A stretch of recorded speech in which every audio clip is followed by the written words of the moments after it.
ओम ज्ञानं तिमिरन्दस्य ज्ञानञ्जनशलाकया चक्षुरुन्मीलितं तस्मै श्रीगुरवे नमः। श्रीचैतन्यमनोभीष्टं स्थापितमेन भूतले स्वरूपं तदामयं ददति स्वपदान्तिकं वन्देऽहं श्रीगुरुश्रीपदकमलं श्रीगुरुवैष्णवं च श्रीविधिं च वरदातं रघुनाथीतं तं सजीवं साधुवेकं सावधूतं परिजनसहितं कृष्णं चतुर्मदेवं श्रीराधाकृष्णपदां सागरललिता श्रीविशाखं च हे कृष्ण करुणा सिंधु दीनबंधु जगत्पते गोपेश गोपेकांतराधकांतरास्ते सप्तकंचन गौरांगी श्री राधे वृंदावनेश्वरी यशोभानुसुते देवी प्रणमामि हरिप्रिये वंचाकल्पतरुभ्यश्च कृपा सिंधु एव च पतितरां पावनेभ्यो वैष्णवेभ्यो नमो नमः।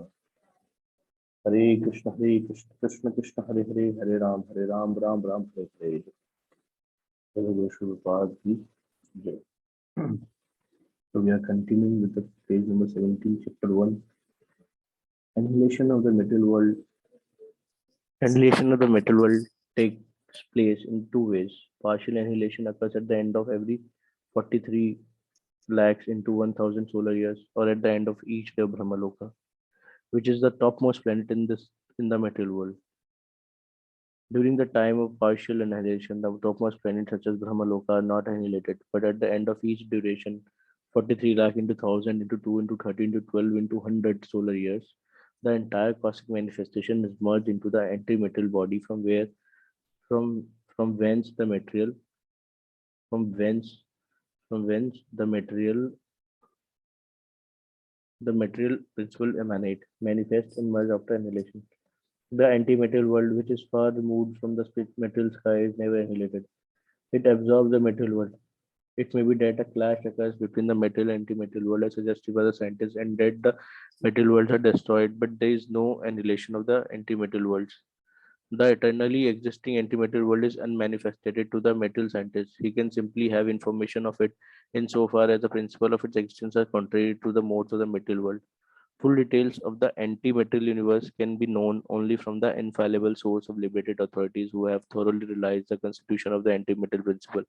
This information is received by oral reception by a submissive disciple of the personality of Godhead.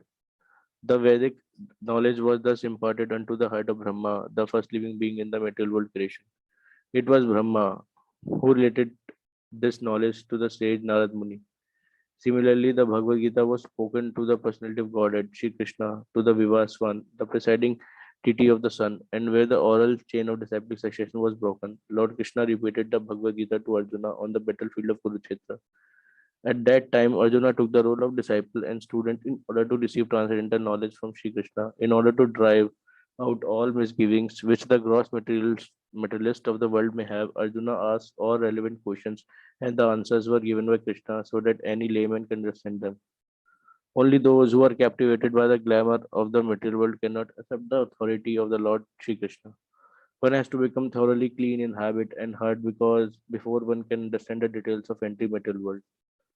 Bhakti Yoga is a detailed scientific transcendental activity that both the neophyte and the perfect yogi can practice. The material world is only a shadow representation of the anti-material world, and an intelligent man who are clean in heart and habit will be able to learn, in a nutshell, all the details of the anti-material world. Sorry, from the text of the Bhagavad Gita, and they are in actuality more exhaustive than material details. The basic details are as follows. The presiding deity of the antimaterial world is Sri Krishna, who exists in his original personality as well as in his many plenary expansions. The personality and his plenary expansions can be known only by antimaterial activities, commonly known as Bhakti Yoga or devotional service. The personality of Godhead is the supreme truth, and he is the whole antimaterial principle. The material principle as well as antimaterial principle is an emanation from his person. He is the root of the complete tree. When water is poured onto the root of a tree, the branches and leaves are nourished automatically. And in the same way, when Shri Krishna, the personality of Godhead, is worshipped, all details of the material world are enlightened, and the heart of the devotee is nourished without his having to work in a materialistic way. This is the secret of Bhagavad Gita. The process of entering into the anti-material worlds differ from materialistic processes. The individual living being can very easily enter the anti-material world by practicing anti-material activities while residing in the material world. But those who are truly gross materialists, who depend on the limited strength of experimental thought, mental speculation, materialistic science, find great difficulty in entering the anti-material worlds. The gross materialistic may try to approach the anti-material worlds by endeavoring with spaceships, satellites, rockets, etc., which he throws into outer space. But by such means, he cannot even approach the material planets in the higher regions of the material sky. And what to speak of those planets situated in the anti-material sky, which is far beyond the material universe. Even the yogis who have perfectly controlled mystic powers have great difficulty entering into that region. Master yogis who control the anti-material particle within this metal body by practice of mystic powers can give up the metal bodies at will at a certain opportune moment and can thus enter the anti-material worlds through a specific thoroughfare which connects the material and anti-material worlds. If they if they are at all able, they act in accordance with the prescribed method given in the Bhagavad Gita. Those who have realized the transcendence can reach the antimaterial world by leaving their material bodies during the period of Uttarayana, that is, when the sun is on northern path, or during the auspicious moment on which the deities of fire and effulgence control the atmosphere. Thus, the different deities of powerful directing officers are appointed to act in the administration of cosmic activities. Foolish people who are unable to see the intricacies of cosmic management laugh at the idea of personal management of fire, air, electricity, days, night, etc. by demigods. But the perfect yogis know how to satisfy these unseen administrators of material affairs and taking advantage of the good will of these administrators and leave their material bodies at will during mani- um, opportune movements arranged for the entrance into the entry material universe or into the highest planets of the material sky. In the higher planets of the material world, the yogis can enjoy more comfortable and more pleasant lives for hundreds of thousands of years, but life in those higher planets is not eternal. Those who desire eternal life enter into the antimaterial universe through mystic powers at certain opportune moments created by the demigod administrators of cosmic affairs, administrators unseen by the gross materialist who reside on the seventh class planet called Earth. Those who are not yogis but who die at an opportune moment due to pious acts of sacrifice, charity, penance, etc., can rise to higher planets after death, but are subject to return to this planet, Earth. Their going forth take place fourth takes place at a period known as Dhuma, the dark, moonless half of the month, or when the sun on its southern part.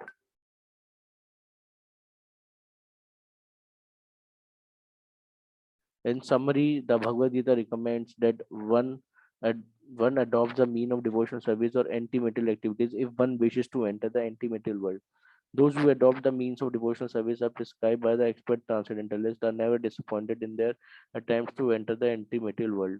Although the obstacles are many, the devotees of Lord Krishna can easily overcome them by rigidly following the path outlined by the transcendental devotees. Such devotees who are passengers progressing in the journey of life towards the anti-material kingdom of God are never bewildered. No one is cheated or disappointed when he adopts the guaranteed path of devotion for entrance into anti-material universe. One can easily attain all the results that are derived from the studies of the Vedas, performance of sacrifice, practicing of penance, and offering of charity simply by unilateral performance of devotional service, technically known as Bhakti Yoga. That's why Bhakti Yoga is Shrestha than other yogas. Bhakti Yoga is therefore the great panacea for all, and it has been made easy to practice, and especially in this iron age, by Lord Krishna himself in his most sublime, liberal, and munificent appearance as Lord Shri Chaitanya 1486 to 1534, that is for 40 years, who appeared in the Bengal and spread the Sankirtana movement, singing, dancing, and chanting the names of the god throughout India. By Lord Chaitanya's grace, one can quickly pick up the principles of Bhakti Yoga, thus all misgivings in the heart will disappear. The fire of material tribulation will be extinguished and transcendental bliss will be ushered in. In the fifth chapter of Brahma Samhita, there is a description of the variegated planetary system that is within the material world.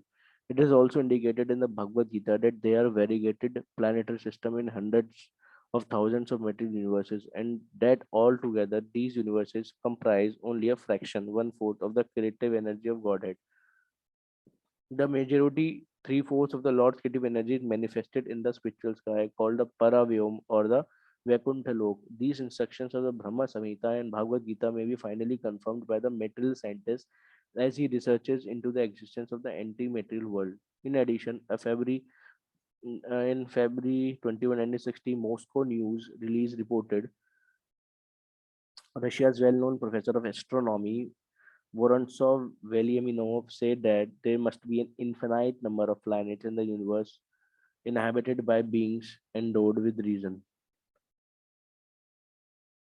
Thus, this statement of Russian astronomer is a confirmation of information given in the Brahma Samhita, which states Yasya Prabha Prabhavato Jagadanda Koti Swashesha Vasudhadi Vibhuti Bhinnam Tad Brahma Niskalam Anantam Ashesha Bhutam Govindamadi Purusham Tamaham Bhajami. According to this quote from the Brahma Samhita, there are not only infinite number of planets as a confirmed by Russian astronomer, but there are also infinite number of universes.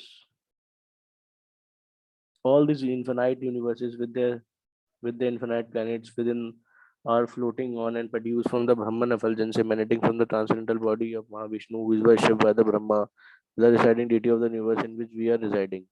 The Russian astronomer also confirmed that all the planets which are estimated to be not less than 100 million are inhabited. In the Brahma Samhita, there is indication that in each and every one of the infinite number of universes, there are infinite numbers of variegated planets. The astronomer's view was seconded by Professor Vladimir Alapatov, a biologist, who maintained that some of the above-mentioned planets had reached a state of development corresponding to that of the Earth. The report of the Moscow continued. It could be that the life similar to that on Earth flourishes on such planets. Doctor of Chemistry Nikolai Zirov, covering the problems of atmosphere on the planet, pointed out that the organism of a Martian, for instance, could very well adapt itself to normal existence with a low body temperature. He said that he left. He said that he said that he felt that gaseous composition of the atmosphere of Mars was quite suitable to sustain life of beings which have become adapted to it. The adaptability of organisms in different varieties of plants is described in the Brahma Samhita as Vibhuti Vinam. That is, each and every one of the innumerable planets within the universe is endowed with a particular type of atmosphere, and the living beings they are advanced in science, psychology, etc. according to superiority or inferiority of the atmosphere. Vibhuti means specific power, and the Bhinna means variegatedness.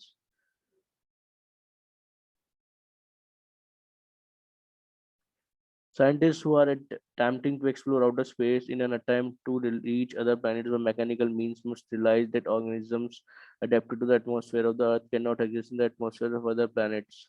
As such as man's attempt to reach the moon, the sun or Mars will be completely futile because of the different atmosphere prevailing on those planets.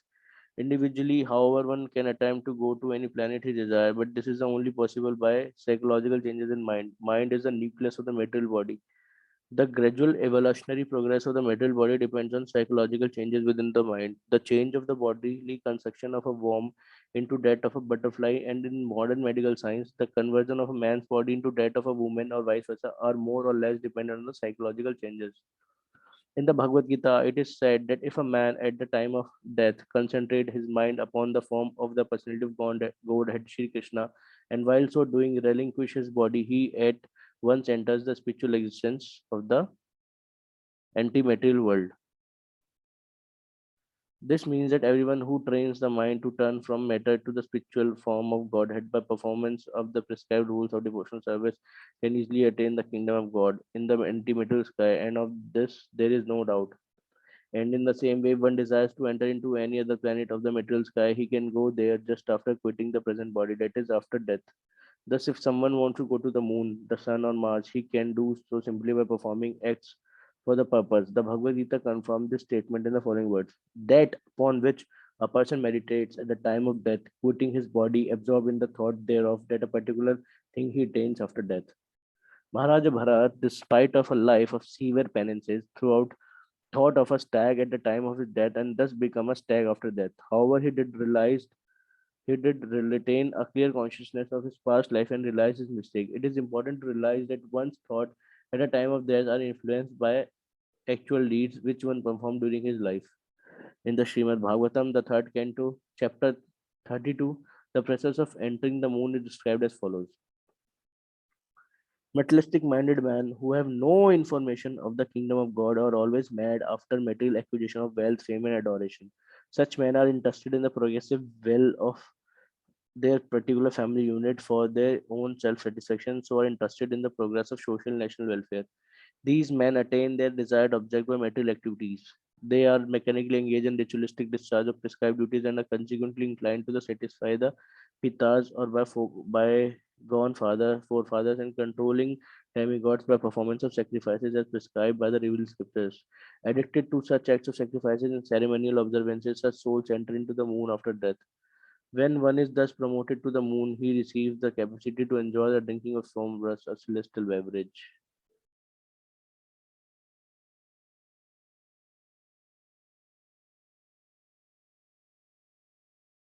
The moon is a place where the demigod Chandra is predominating deity. Is the predominating deity. The atmosphere and the amenities of life they are far more comfortable and advantageous than those here on Earth. After reaching the moon, if soul does not utilize the opportunity for promotion to better planets, he is degraded and forced to return to Earth or a similar planets. However, materialistic person, although they may attain to the topmost planetary system, are certainly annihilated at the time of cosmic infusions dissolutions.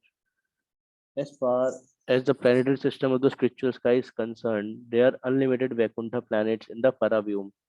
The Vaikunthas are spiritual planets which are manifestations of the internal potency of the Lord, and the ratio of these planets to the metal planets, that is external energy in the natal sky, is 3 to 1. So the poor materialist is busy making political judgment on a planet which is most insignificant in God's creation. To say nothing of this planet Earth, the whole universe with innumerable planets throughout the galaxy is comparable to a grain of mustard seed in a bag full of mustard seeds. But the poor materialist makes plan to live comfortably here and thus waste his valuable human energy in something which is doomed to frustration. Instead of wasting his time with business speculation, he might have sought the life of plain living and high spiritual thinking and thus saved himself from the perpetual materialistic unrest. Even a metal wants to enjoy if metalist want to enjoy developed material facilities, he can transfer himself to planets where he can experience material pleasures much more advanced than those available on the earth planet. But the best plan is to prepare oneself to return to the spiritual sky after leaving the body. However, if one is intent on enjoying material facilities, one can transfer himself to other planets in the metal sky by utilizing yogic powers. The playful spaceships of the astronauts are but childish entertainments and are of no use for this purpose. So we will stop here at page number 28. Vancha kalpatru bhaischa kripa sindhu vacha patitanam pavanebhyo vaishnavebhyo namo namah Jagat Guru Srila Prabhupada ki jai.